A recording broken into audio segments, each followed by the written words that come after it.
Thank you, Mr. Chairman, and it's a pleasure to be back here to see so many familiar faces on the dais and behind the dais. In the interest of time, I'm going to, as my predecessors have done, skip around in the prepared statement that I have submitted for the record. I sought in my statement to make three disparate but connected points. First, I wanted to deal, and Judge Webster talked a little bit about it, the increasing overlap in missions between CIA and FBI. Secondly, I wanted to talk a little bit about the way in which the statutory authority underlying the charter of the intelligence agencies needs to be changed to reflect the new reality, in my view, of involvement in terrorist operations that extend into the United States. And thirdly, I just wanted sort of out of the realm of all of the discussion of structural changes to just give you a feel for how public service is looked at in the educational institutions with which I'm involved, because I think we all recognize that there are lots of things that we have to do at the current time, but in the long term, it's going to be the appeal of government service to our best and brightest citizens that will help us solve these problems. First, as you know, and I have personal experience with this, as does, I think, Chairman Goss, the notion that intelligence work meant secret, overseas, and designed for the edification of policymakers exclusively no longer obtains. On the contrary, in counterterrorism operations, CIA increasingly has to be held to the evidentiary standard of the courtroom in terms of the quality of its reporting, because in the courtroom, a number of its findings may well be tested. Conversely, the FBI, one used to think of as almost exclusively involved in domestic law enforcement activity. And now, in the effort to combat terrorism, we are asking the Bureau to act before the perpetration of a terrorist act, rather than merely try to piece together what happened and who did it after the fact. In that sense, law enforcement is being challenged to meet the intelligence needs of policymakers to figure out in the advance of an event what needs to be done, as well as the prosecutors and the courts to whom they have always been bound, and over the broad range of challenges that a war on terrorism entails, rather than on a case-oriented basis, which has been their method before. This is a tall order of change for CIA and FBI, and in many ways represents the reworking of a lifetime of habits which will not happen overnight. Little wonder there has been so much talk of connecting the dots. Considering the traditional core missions of the agency and the FBI, there have heretofore been strong reasons in both agencies never to connect the dots between them. Grand jury secrecy and prosecutorial fiat limited what FBI agents could say to others about current cases, and need to know and the principle of compartmentation inhibited the intelligence agencies as well. In addition, the National Security Act of 1947 specifically prohibited, and as Judge Webster said, President Truman wanted some centralization of the intelligence information that was presented to him, but the history books show that he most clearly did not want to create another Gestapo, as he put it. And so in the 47 Act, CIA was specifically prohibited from exercising domestic law enforcement powers. And here is something to which I can speak from personal witness. FBI and CIA, up until the last several years, have a 55-year history of intense rivalry and suspicion to overcome.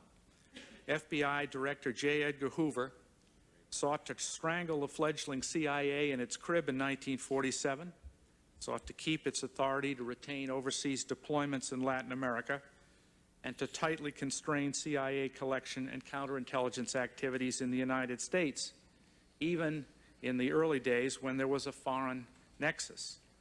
As a junior clandestine services officer at CIA in the 1960s, I remember having to go through a single focal point at the FBI to obtain information, Mr. S.J. Papich.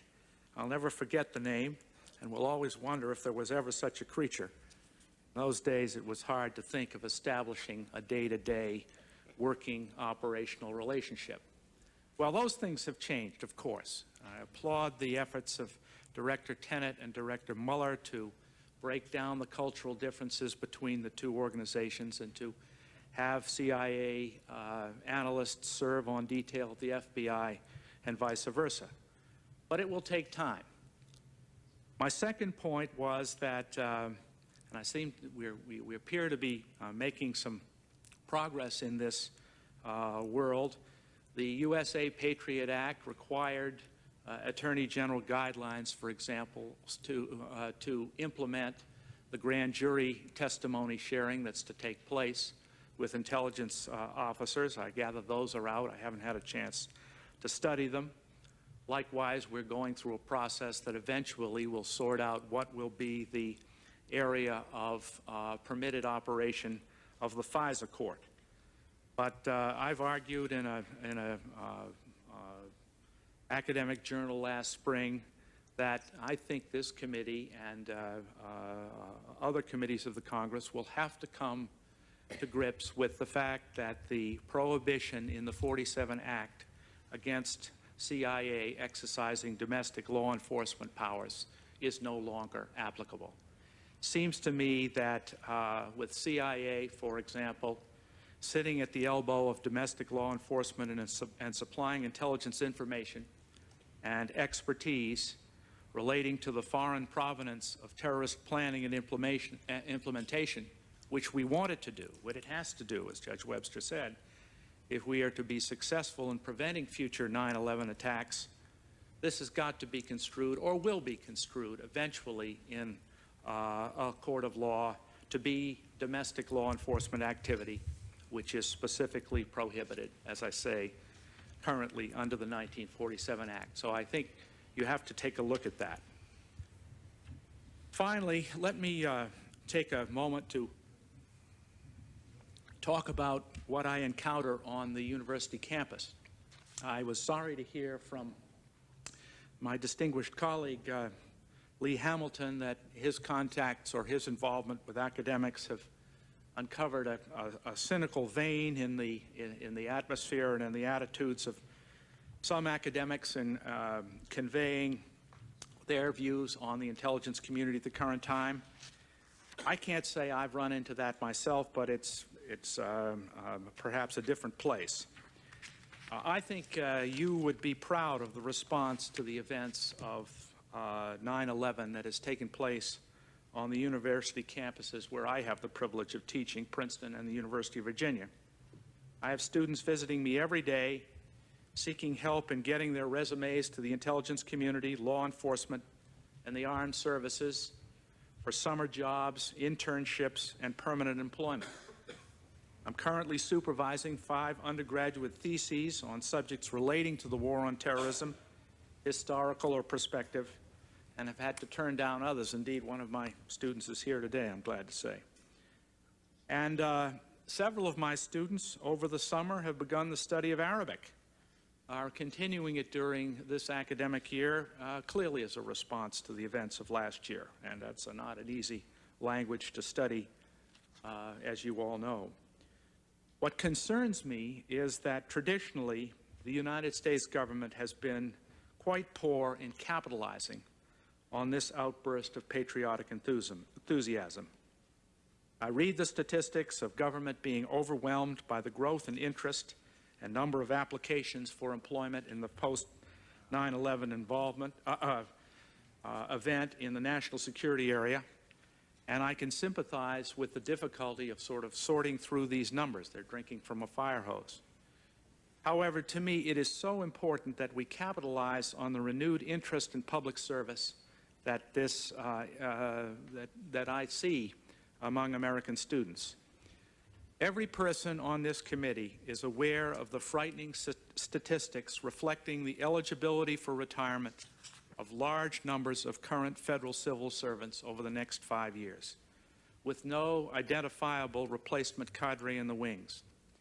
I think, and perhaps these are just hobby horses, but I've had some experience with thinking through some of them, Washington should respond to this quiet crisis in 3 dramatic ways to take advantage of this post-9/11 interest in federal service.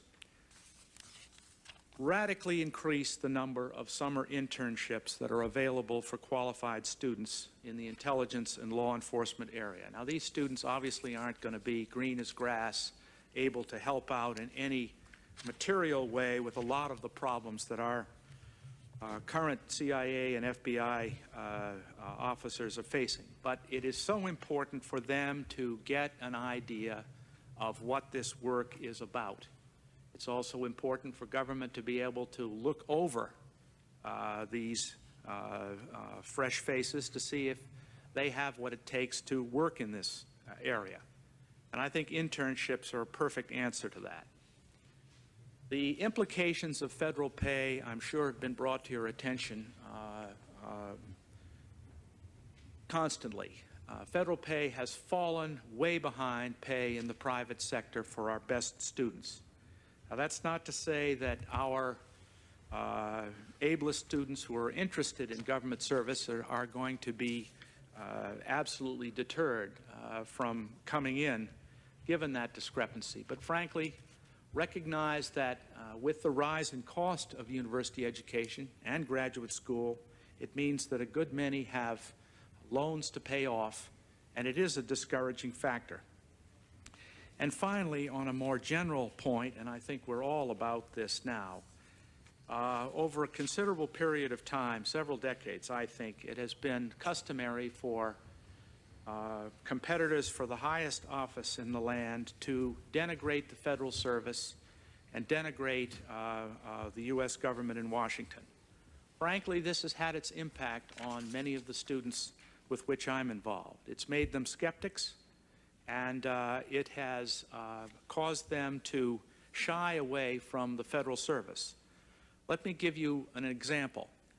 Over a 5-year period, I have looked at the statistics related to the jobs that graduates of Princeton's Masters in Public Administration program migrate to after they've finished their degree. This is a 2-year degree, very intensive quantitative analysis, and one which is extremely well funded from the standpoint of students not having to pay much by way of tuition. This Master's in Public Administration is utilizable in the best and most practical way by giving your certificates to government.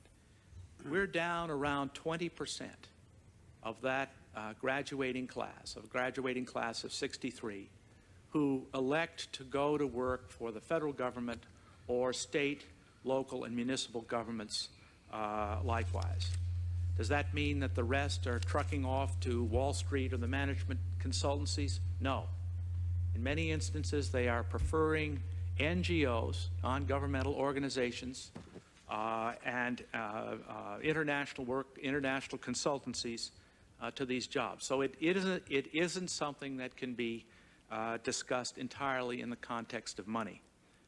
And I hope we're going to turn that around in our country. I think, as I say, there has been quite a patriotic response to the events of 9/11, but all of us have to work on the business of making government service in these critical areas even more attractive. Thank you.